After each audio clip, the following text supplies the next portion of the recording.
Y eso es muy importante. Y tan importante es eso que inmediatamente después la Torá nos comenta que por el placer que le produjo el agradecimiento de Dios, perdón, el agradecimiento de Noah a Dios, inmediatamente después Dios dio una promesa, un juramento que nunca más va a destruir al mundo a través de un diluvio. Entonces, esa es la prueba más grande. Esa es la prueba más grande que tenemos, que ahí el placer no fue el olor del sacrificio, sino ahí el placer fue el agradecimiento a Dios. Ahí el placer fue que Noah reconoce que Dios lo salvó y le agradece, y ese agradecimiento a Dios le produce a Dios, como es lógico, un deseo, un placer tan grande que promete, hace un juramento que nunca más va a destruir al mundo como se destruyó hasta ese momento. Pero la pregunta es, ¿qué significa acá? ¿Qué significa en nuestra sección el aroma placentero a Dios? ¿Qué significa el aroma placentero a Dios? ¿El aroma placentero del animal quemado? Cuando una persona, inclusive está escrito en el Talmud, que el sacrificio, cuando una persona quema carne de un animal, no es un olor muy lindo. O sea, porque no es que es carne asada, que uno puede decir, sí, la carne asada tiene un rico olor. No, no es carne asada, esto es carne con cuero, con la sangre, con los intestinos, con todo el animal entero. Y eso nos produce un aroma muy lindo. Entonces, seguro que no podemos hablar que el aroma placentero es el aroma físico, sino que hay un placer agregado a Dios, que es lo que le produce a Dios ese placer, pero no es el aroma simplemente del animal quemado. Y esto es lo que queremos tratar de explicar, entender cuál es el concepto del aroma placentero de un sacrificio. Para poder entender esto, vamos a tener que ir a explicar antes que eso dos puntos claves. Primero, ¿para qué sirve un sacrificio? ¿Cuál era el concepto del sacrificio? ¿Para qué Dios nos manda a nosotros que si nosotros nos equivocamos y cometimos un error sin querer, una persona estuvo se levantó, por ejemplo, un viernes a la noche, a mitad de la noche, medio dormido, no se dio cuenta, se acercó quiso ir al baño, acercó al baño, encendió la luz, sin darse cuenta. Después que encendió la luz, se agarra la cabeza y dice, era Shabbat. Por supuesto lo hizo sin querer, porque se olvidó que era Shabbat, porque estaba medio dormido, el baño estaba oscuro y él no se dio cuenta y encendió la luz. Dice la Torá, cometiste un error, sin querer, realmente reconocemos que lo hiciste sin querer, pero para eso tenés que traer un sacrificio. Para perdonar ese error tenés que traer un sacrificio. ¿Qué significa el sacrificio? El sacrificio es, de alguna manera, sobornar a Dios para que me perdone, o de alguna manera el sacrificio es un castigo para mí. Ah, te equivocaste, entonces te doy un castigo que traiga un sacrificio. Si es un soborno, podrían haber sobornos más interesantes. Si es un soborno, podría decir, bueno, como cometiste un error, lee todo el Teilim, estudia 3 páginas de Talmud, estudiate toda la perashá de la semana de memoria. Podría ser eso un soborno a Dios. Y si es un castigo, me podría decir, paga con dinero, porque hay que quemar un animal, porque hay que llevar un animal y sacrificar un animal. Y realmente, por más que los sabios explican las razones del sacrificio, y una de las razones que trae el gran Rambam, el Maimónides, es que lo que hace el sacrificio es, en hebreo se dice, nos figura, nos hace vivir una situación que nosotros tendríamos que estar viviendo. Significa, hay veces la persona comete errores, y los errores espirituales que la persona comete, merecería la persona por haber por haberse renegado, a la palabra de Dios, aunque lo hizo sin querer, aunque lo hizo sin darse cuenta, pero después de todo se renegó a la palabra de Dios. Por lo tanto, merecería un castigo muy grande, merecería inclusive hasta perder la muerte. Como sabemos, un ejemplo de la vida material, cuando nosotros cometemos un error, y hay veces los errores son fatales, Y cometemos que lamentablemente por ese error que hicimos nos enfermamos y Hasbe Shalom uno se muere, Dios libre y guarde, o tiene enfermedades mortales, o otra persona cruzó mal la calle, no miró cuando venían los autos y Dios libre y guarde tuvo un accidente, otro manejó sin prevenir y Dios libre y guarde tuvo un accidente. Quiere decir, conocemos en la vida errores que aunque son errores, no están hechos adrede, producen una muerte y producen algo fatal.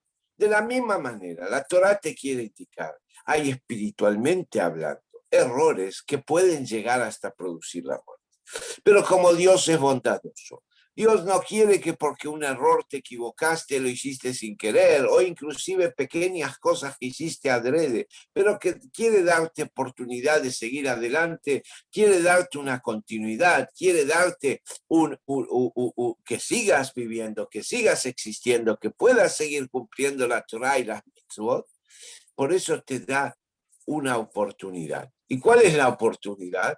La oportunidad en la época del Beit HaMikdash era traer un animal y quemar un animal, faenarlo y quemarlo. Y eso vos lo tenías que estar viendo. Vos tenías que estar viendo cuando agarran al cordero y lo faenan, y cuando agarran al cordero y lo suben al fuego y lo queman, y tenés que pensar en ese momento, esto me tendrían que estar haciendo a mí. Y porque Dios es bondadoso y no quiere que me lo hagan a mí, me da la posibilidad de que lo viva en un animal, de que lo viva en ese animal que están sacrificando por mí. Pero la intención acá es que vos vivas en forma práctica lo que te tendría que estar haciendo. Para que se entienda esto, hay un ejemplo que trae el Midrash muy interesante de un rey bueno, un rey sano, un rey correcto, un rey que le gustaba la justicia y que acostumbraba a visitar a los feligreses, a la gente de su país. Se vestía de persona simple y a las noches salía sin guardias, sin séquitos, salía, iba a los bares a escuchar la necesidad de la gente y escuchaba cuando la gente se quejaba de un impuesto, cuando la gente se quejaba de algún ministro que actuaba incorrectamente y a la mañana trataba de corregir estos errores. Un día el rey salió y escuchó algo que le dolió mucho. Y cuando volvía al palacio estaba tan pensativo que se equivocó y en vez de meterse en el camino real, se metió en el bosque y se perdió en el bosque. Enseguida él se asustó mucho, porque empezó a pensar que enseguida los animales que hay en el bosque lo pueden devorar. O peor que los animales, los ladrones o asesinos que se esconden en el bosque lo pueden atacar. Y si se llegan a enterar que él es el rey, peor va a ser. Y por lo tanto empezó desesperadamente a caminar por el bosque. Pero lamentablemente cada vez que caminaba se metía más adentro del bosque y en vez de encontrar la salida cada vez estaba más internado en el bosque. Hasta que a las 4 de la mañana, un poquito antes que amanezca, vio de repente una pequeña casita que había ahí en un costadito del bosque. Salió corriendo a esa casa, golpeó la puerta, encontró un simple ciudadano que no reconoció al rey, pero reconoció a una persona perdida en el bosque y le dijo, entre, acuéstese a dormir, seguro está cansado de toda la noche y a la mañana le voy a indicar el camino para salir. El rey, por supuesto, estaba muy cansado, tomó un té que le sirvieron, se acostó a dormir, descansó bien y a la mañana el hombre lo acompañó hasta la salida, hasta el camino real. Cuando se despidieron, el rey le dijo, ¿sabes realmente quién soy? Y el hombre le dijo, no, un ser humano que se perdió. Y le dijo, yo soy el rey. Y salvaste mi vida. Y en pago por salvar mi vida, voy a darte lo que vos quieras. Y el hombre dice, no, no quiero nada, yo lo salvé lo haría con cualquier persona. Y el rey dijo, ok, en un par de semanas voy a hacer una gran fiesta. Voy a llamar a todos los grandes del reinado y voy a hacer una gran fiesta y te voy a invitar y en esa fiesta voy a agradecer públicamente lo que vos hiciste por mí y te voy a dar el derecho de elegir lo que vos quieras. El rey cumplió, semanas después lo fueron a buscar, lo llevaron al palacio, había una gran fiesta Y el rey agradeció a su salvador, al que le salvó de la vida, y en la mitad le dijo, podés pedirme lo que quieras y lo que quieras yo te voy a dar.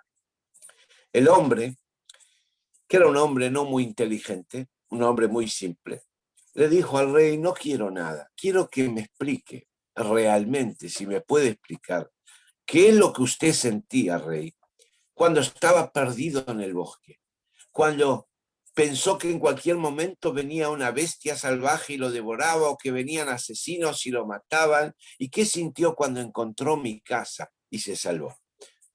El rey enseguida se ofendió, le dijo, vos sos tonto. Eso estás preguntando al rey, lo que el rey sintió. Eso es faltar el respeto al rey y al reinado. Eso es avergonzar al rey y al reinado. No solo que no te voy a dar un premio, sino por faltar el respeto te voy a mandar a colgar. Y lo mandó a meter preso y dijo, en 2 días vas a ir a la horca. Por supuesto, entiendan, este hombre entró a la prisión y se puso a llorar y dijo, qué tonto que fui. Por una estupidez perdí mi vida y ahora me van a colgar. Y así lloró las 48 horas que estuvo encerrado. A la tercera mañana lo fueron a buscar, lo vistieron como se viste a uno que está penalizado con la horca, lo llevaron a la plaza, estaba lleno de gente, lo subieron a la horca, le pusieron la soga al cuello y en el momento que iban a apretarlo, vino el rey, dijo, un momento. Se acercó el rey, le sacó la soga y le dijo, lo que vos sentiste ahora es lo que yo sentí cuando me pasó lo que me pasó. No había otra manera de explicártelo si no te hacía vivir a vos la misma situación. Te pido perdón, pero lo hice para que vos entiendas lo que yo sentí también. De alguna manera este ejemplo es un ejemplo a lo que significa el Corbán.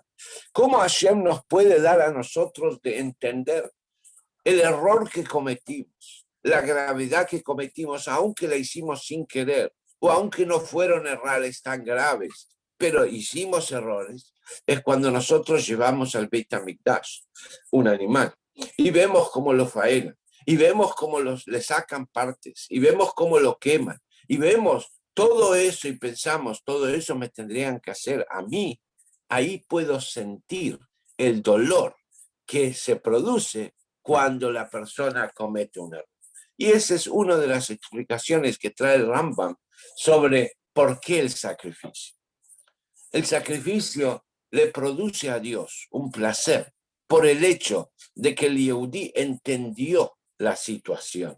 El Yehudí cuando trae un sacrificio no es que dice, bueno, matan el animal y yo zafé, y yo ya quedé limpio, sino siente el dolor del animal, siente lo que le está pasando al animal y piensa que eso le tocaría a él. A partir de ese momento, el Yehudí cambió. El Yehudí se convirtió en otra persona y por lo tanto, gracias a eso, se logra lo que se llama la palabra Corbán. La palabra Corbán quiere decir sacrificio, pero también quiere decir entrega. Es donde el Yehudí entrega el dolor, entrega el malestar, entrega su vida al sacrificio de Dios y al servicio de Dios. Ese es el concepto del Corán. Ahora fijémonos un detalle más para poder entender lo que estamos hablando perfectamente. En la Torá existen las mitzvot y las mitzvot se dividen en diferentes tipos de mitzvot. Existen mitzvot que se llaman mishpatim, que tienen la terminología que la Torá utiliza, mishpatim. Mishpatim quiere decir justicia. Mitzvot que, como dice la misma Torá, si Dios no la hubiese entregado, nosotros solo las hubiésemos entendido que hay que ponerlas, como por ejemplo no robar, no matar, respetar al padre y la madre. Son mitzvot lógicas, e inclusive cualquier país civilizado, sin ser judío, poner esas mitzvot, pero una vez que esas mitzvot ya existen, la persona entiende el motivo por qué existen. Entiendo por qué hay Pesaj, porque Pesaj, lo que sucedió en Pesaj, las tipo de mitzvot, ¿ahora se me escucha bien? Sí, Raf, sí.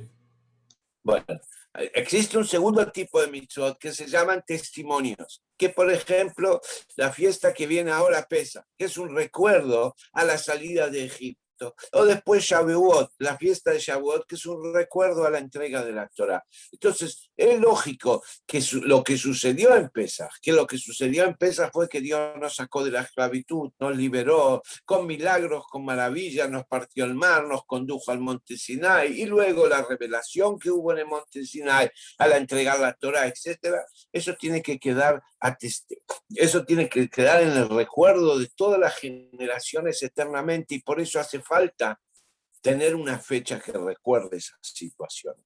Entonces, por más que este tipo de mitzvot nadie se le hubiese ocurrido imponerlas, pero una vez que Dios las dio, tienen su lógica y tienen su entendimiento. Pero después hay una parte de las mitzvot que se llaman jukim, que son decretos. Y los decretos no tienen ninguna lógica. Los decretos no se entienden, a nadie se lo hubiesen ocurrido, e inclusive cuando las llevamos a cabo ni entendemos por qué. Por ejemplo, carne y leche, no se puede mezclar carne y leche. ¿Por qué? ¿Qué explicación tiene eso? Dice Dios, es un decreto que yo hice y así hay que cumplir.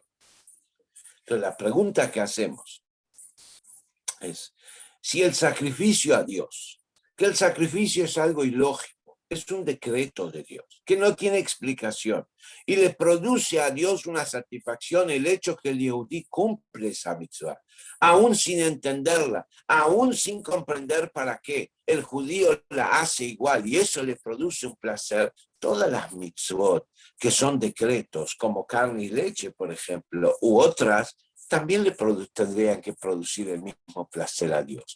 ¿Por qué, sin embargo, únicamente en los sacrificios, dice la Torá, que le producen un placer a Dios? Y la explicación es la siguiente. La explicación es un decreto. El placer que le produce a Dios un decreto que vos cumplís, aunque vos no lo entendés, no es un placer que le sirve solo a Dios, es algo que te sirve a vos también. ¿Por qué? Porque es muy simple. La persona tiende a sentir y a entender. Y lo que yo siento y lo que yo entiendo lo hago. Y lo que yo siento y no entiendo, me cuesta más hacerlo. Lo que no entiendo para qué y lo que no siento necesidad de hacerlo, me cuesta mucho hacerlo. Y por lo tanto, aunque lo empiezo a hacer, tiene la lógica y la naturaleza que con el tiempo se debilita. Uno empieza a debilitarse en esas cosas. Y entonces, ¿para qué sirven esas mitzvot que Dios dio como decreto? Esas mitzvot sirven para acostumbrar a nuestro cuerpo, acostumbrar a nuestro ser, acostumbrar al Yehudí a cumplir órdenes, aun cuando no las entendés y aun cuando no las sentís, porque eso te marca lo que se llama el temor al reinado divino. Yo hago caso, y no para hacer caso tengo que entender o sentir, sino solamente tengo que saber que Dios ordenó, y como Dios ordenó, y Él es el que hay que hacerle caso, y a Él es el que hay que temerle y amarlo, entonces yo lo hago. Eso hace que la persona conozca el concepto de Kabbalat Ol, de asumir un yugo, de respetar un yugo, de que me pongan un yugo y yo lo bajo la cabeza y lo hago, aunque no entiendo y aunque no comprendo. Por lo tanto, las Jukim no son solamente un beneficio para Dios, principalmente es un beneficio para la persona. Principalmente es un beneficio para vos. Es un beneficio para que vos aprendas a asumir el yugo del reinado de Dios. En cambio, los sacrificios no tienen ni siquiera ese beneficio. Los sacrificios no solo que no se entienden, no solo que son decretos, sino es doloroso. Es doloroso ver cómo una persona lleva a un animal a matar, a ser matado para que me perdonen a mí. ¿Qué culpa tiene el animal? ¿Qué hizo él para que lo lleven y lo sacrifiquen y lo maten y lo quemen? Porque yo cometí un error. ¿Por qué? Entonces no es solo que es ilógico y no tiene sentimientos, sino contradice la lógica, contradice los sentimientos humanos. No comer carne y leche, por ejemplo, no lo entiendo, es un decreto. Pero me sirve, ¿por qué me sirve? Porque asumo el yugo, pero no me daña, no me produce ninguna pregunta de por qué. No lo entendés, pero ¿qué te molesta? No comes carne y leche, podés sobrevivir igual. ¿Cuál es el problema? No está dañando a nadie. Pero el sacrificio me produce una contradicción muy fuerte. El sacrificio me produce una contradicción interna de decir, no solo que no lo entiendo y no siento, sino inclusive me pregunto por qué dañar a otro por mí, por qué dañar a un animal, pobre animal por mí. Y sin embargo, va el Yehudí y lo hace. Esa es la pureza más grande que existe, de cumplir un precepto de Dios únicamente y exclusivamente, sin ningún beneficio para mí, sin ningún bienestar para mí, espiritualmente hablando, y únicamente porque Dios ordenó. Y esa es la mitzvah que le produce el máximo placer a Dios. Como encontramos en la historia del rey Shaul. Cuando el rey Shaul, Dios le ordenó ir a guerrear contra Amalek. Él dejó, y todos sabemos que en la guerra de Amalek debía matar a todos los amalequitas, y no solo a personas, sino a todos los animales de Amalek también. Y el rey Shaul eligió algunos animales muy buenos y los trajo a Eretz Israel después de la guerra para darle un sacrificio a Dios. Cuando se enteró el profeta Samuel de lo que había hecho Shaul, fue y le dijo, ¿por qué dejaste vivo a estos animales? Shaul le dijo, ¿qué te crees? ¿Que los dejé vivos para mí?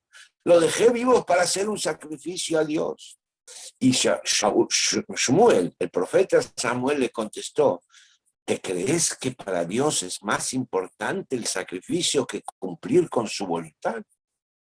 Todo el sacrificio, el objetivo es poder asumir de cumplir la voluntad de Dios, aun cuando no se entiende, aun cuando es contradictorio a la lógica, aun cuando tengo 1000 preguntas para hacer. ¿Por qué? ¿Por qué tengo que agarrar un animal y sacrificarlo si yo cometí un error?